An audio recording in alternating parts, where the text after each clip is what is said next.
Games as a service is the video game equivalent of your ex who keeps texting you for just one more chance. But this time, instead of an emotional manipulation, they're charging you $14.99 for a recolored hat. My name is Shroud and this is Boring at Work. And today, we're talking about why the most underrated trend in gaming right now is game as service. And why it's slowly strangling creativity like a battle pass that never ends. On paper, games as service sounds amazing.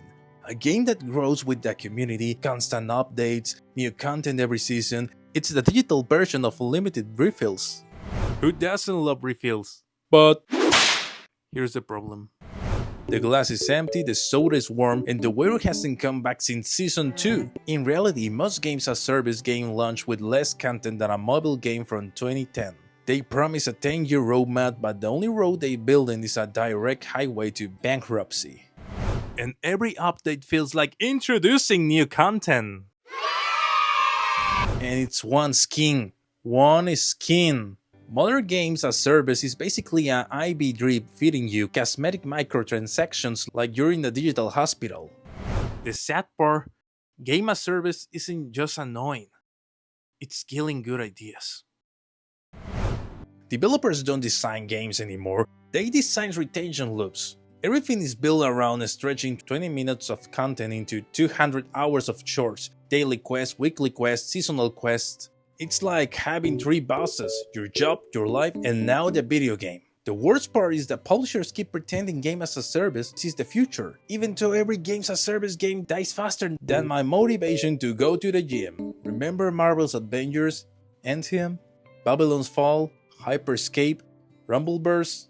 They all die so fast that historians still can't agree if they ever exist. We're watching a graveyard of games as service experiments, and publishers are still going, "Yep, let's do it again." Here's the truth nobody says out loud. Games as service only works when the game is good at launch. Fortnite works because Fortnite is fun. Apex works because Apex is fun. Warframe works because Warframe is fun. Helldivers works because it's so damn funny. You can fix a boring game with content roadmap. I don't know, that's like taping DLC into a corpse. Let's talk about that boring gaming discourse that everyone pretends it doesn't exist. But absolutely dictates the conversation. Gamers aren't actually mad about games, they're mad about identity. The outrage around the new Black Ops is a perfect example. People say it's mid, it's recycled, it's corporate, but the real reason, it feels like a live service product first, and Black Ops game second. COD fans didn't sign up for battle passes every 3 weeks, seasonal FOMO events, $30 operated bundles, recycled maps with neon skins, scoutings, and UI menus built like an online casino. The series used to be a blockbuster shooter. Now it looks like Fortnite went to military school. People aren't mad at the game, they're mad at that direction. They feel like the franchise abandoned them for whales and cosmetics. This one is comedy gold.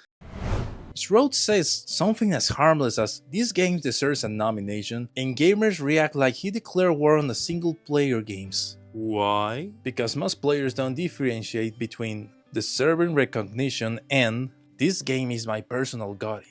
Dude, we got to make sure that this game wins Game of the Year, by the way. Do not let that Expedition game win Game of the Year. Do not let it. Absolutely do not.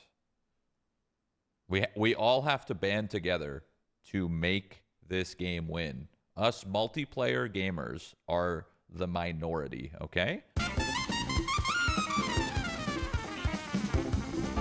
We are the minority being multiplayer gamers, but I believe we can win. I believe. You just need to tell everybody. I've never voted for anything ever, but I think I'm going to vote this year for this game. But the deeper reason is this. Hardcore multiplayer fans are a minority, but yet they yell the louder. Most people play shooters casually, Fortnite with friends, Roblox, Genshin, FIFA, or just campaign games. But the players who only play extraction shooters or tactical PvP, that's like a 10% of the market. When Shroud prices a niche PvPE game like Outriders, people think he's disconnected from real gaming, even though he's literally one of the best FBPS players alive. Let's remember that internet simplifies everything to extremes. Gamers are exhausted. Not because games are bad, but because the industry feels loud, corporate, and always online. Game as a service everywhere, monetization everywhere, drama everywhere, influencers turning personal opinions into industry prophecy, studios chasing trends instead of creativity, and the constant "you're wrong if you like this game" arguments. So when a game missteps or a streamer speaks freely, the frustration explodes on them, not because they deserve it, but because players don't know where else to aim that frustration. And that's why something as harmless as Shroud liking a game turns into a 3-day riot. All the backlash, all the division, all the arguments come from the same root problem. Games as a service is dominating the culture so hard that every game, even single-player games, are expected to compete even in that environment. Black Ops isn't hated just because it's bad, it's hated because it represents the trend. I mean, even the admin hate it. Shroud isn't hated because of Outriders, he's hated because the multiplayer first perspective scares single-player fans who feel like they're being pushed out. The community isn't toxic for no reason. They're reacting to an industry that treats games less like art and more like recurring payment plans. And that's exactly why games as service is the most overrated trend in gaming right now. So, here's the conclusion. Games as service isn't evil, it's just overrated. Every publisher wants Fortnite money, nobody wants to make a Fortnite quality game. Until that changes, game as service will keep being the most overrated trend in gaming. A shiny promise wrapped around a battle pass nobody asked for. If you want a game that lasts forever, just buy Skyrim again. That Howard will appreciate it. What are your thoughts on this? Share in the comments. Please don't forget to like and subscribe. Oh, now I'm on X. Should I say Twitter?